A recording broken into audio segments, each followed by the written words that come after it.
All right, guys, we're gonna get going. I'm gonna try and hold my phone and do this. We'll see how it goes. Mosey. So we're gonna heel up to the track. Mosey. Sook. All right.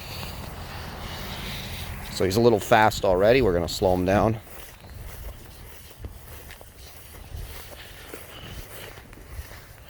Good boy. So I dropped an article here a little early, just to kind of trick him a little bit, because he's used to articles being a little bit farther down the track, so it's good to mix things up. So he's getting a little food reward for hitting the article.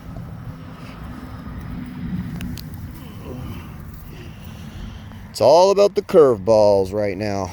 Just messing with him a little bit, just to keep him thinking, so he doesn't get into any patterns. We'll wait till he's finished, and then we'll do a restart.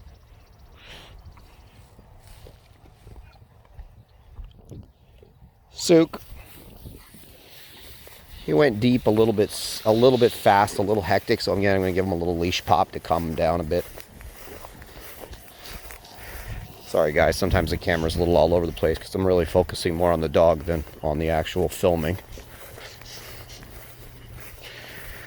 I don't know if you can see the track. It's very faintly visible. You can kind of see the line that I walked.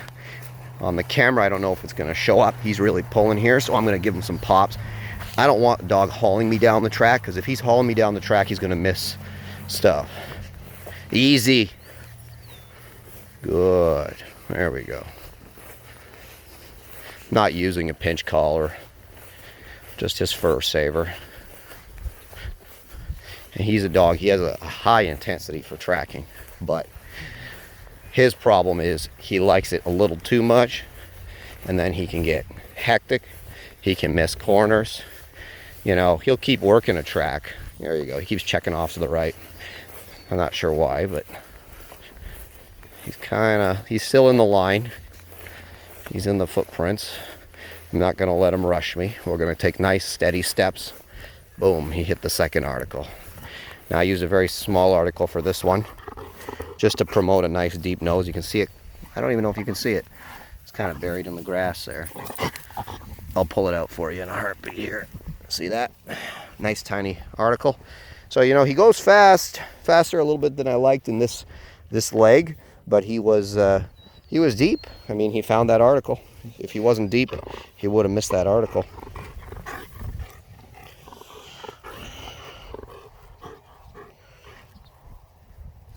Sook. See that? See how he kind of jumped? Easy. He jumps into the next footstep. He totally blows past. So here's a little challenge I made for him. Good. So he did it.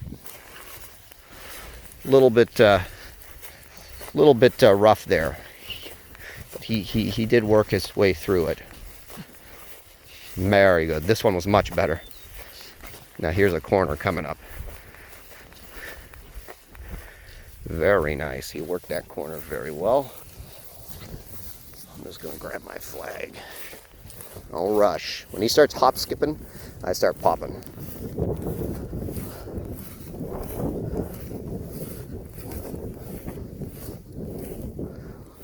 Very nice. Okay. Good boy. Very good. You can see the article kind of buried in there. I'm going to let him rest here a little bit, because we've been going. Sometimes you let him get going too fast. Especially now, he's a little hectic, he's a little fast. So you could see back there, I went across that mowed part of the grass, and you know, he struggled a little bit. It was a surprise for him. He did work his way through it, but if I'd been giving him a little more freedom on the line, who knows, he might have gone completely off the track there. So it's a good little experience. You saw the second piece of mowed grass there. He settled right into it. He crossed it with no problem. So I'm happy with that. Off we go. Sook. kind of messed up my research because he was actually eating. There you go. He found some food in that next footstep, which I put there for him on purpose. I normally do throw food in the footstep after the article. But like I said, today I was messing with him a little bit because I don't want him falling into any patterns. There's no reason not to mess with him. He's a very experienced dog at this point. Or he's experienced enough at this point that I feel comfortable doing some stuff. So there's a food drop right there. So you can see for the first a little bit of this track, there was no food drops. It was all articles. Now there's some food drops throughout the track. We got another corner coming up here. Let's see how he does. Very good. Now I know some people will be like, man, those flags are going to give away your corners. But you know, I disagree. This dog, so I've tested him. I put dummy flags out there sometimes. Like a flag that doesn't, there is no actual corner, it's just a flag. And he just tracks right past them. So with him, I think he's so deep that he oftentimes does not notice the flag at all. That time he kind of checked off to the right, but then he went left as he should. So here's another corner. Let's see what he does. Nice. Good job, buddy. Got my flag. I hate going back and getting my flags. I'm lazy like that. Now he's settled in. Very good. Article number, I think it's 4 now. And this one was a smaller one too. Good. Good job. So, due disclosure, I am by no means a genius at tracking. There are people way better at this than me. I will say that we did get 100 points on our IGP2 last year, which was our last track and trial. So, he's a pretty good tracker. And I don't think I can take a lot of credit for it. Souk. There you go. There was a food drop after that article. I wanted just to, again, keep them guessing. There might be food there. Check it. Don't jump ahead.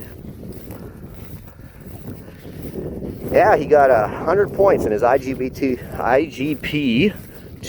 last year in Buffalo. Now, it was an easy track and conditions even easier than this. So we will say that much. But, hey man, 100 points, 100 points. Not a lot of hundreds you're going to get in your trialing career.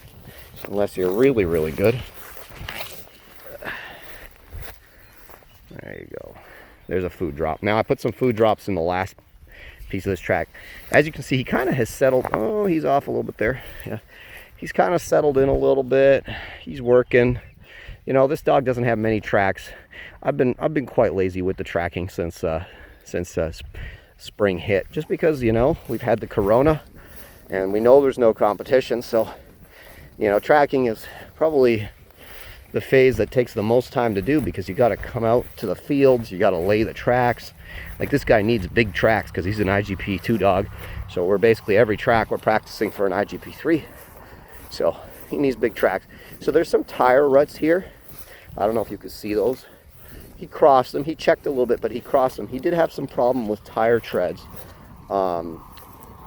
earlier well, last year, I would say. So there's another set of tire treads up ahead, tire tracks, I should say. So let's see how he comes across these.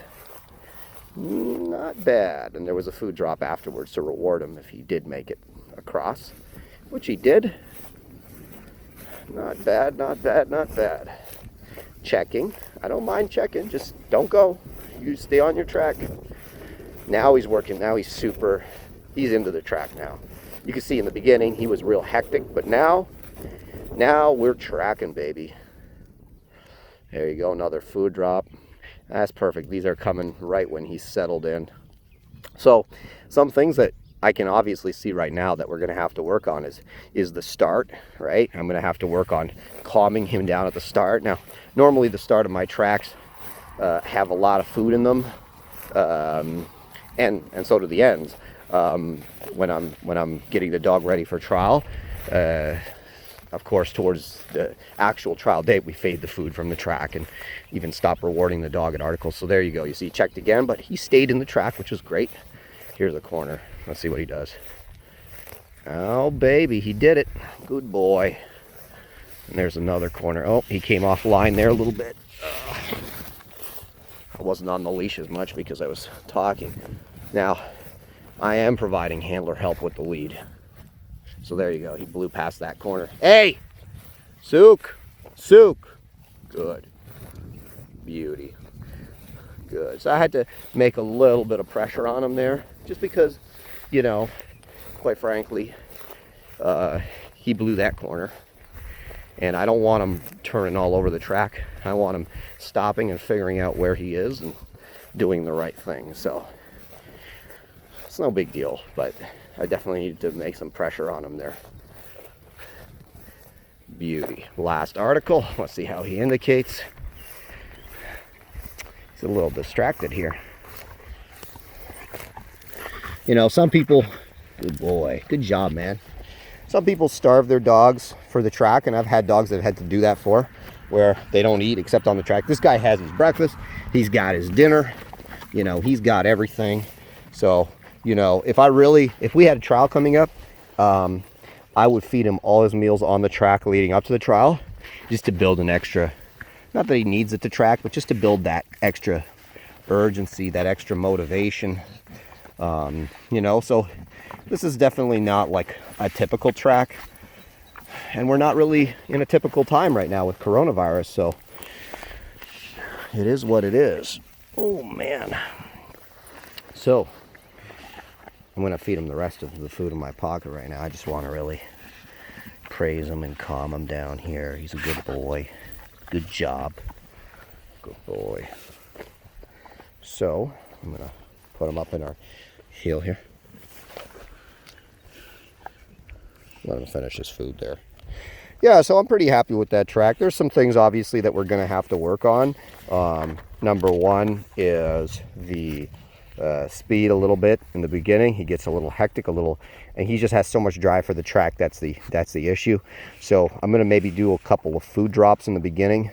When we actually have a trial in our sights, so to speak, then I'm really going to kind of get a little bit more serious about this and make a proper plan for that we're going to work our way through to prepare for the trial. But right now, you know, we're just kind of doing maintenance stuff just to keep them in the zone somewhat.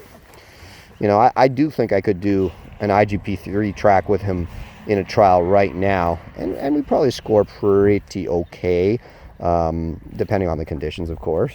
But he's definitely not what I would call trial ready right now. He's rusty as heck. Nosy! Chip.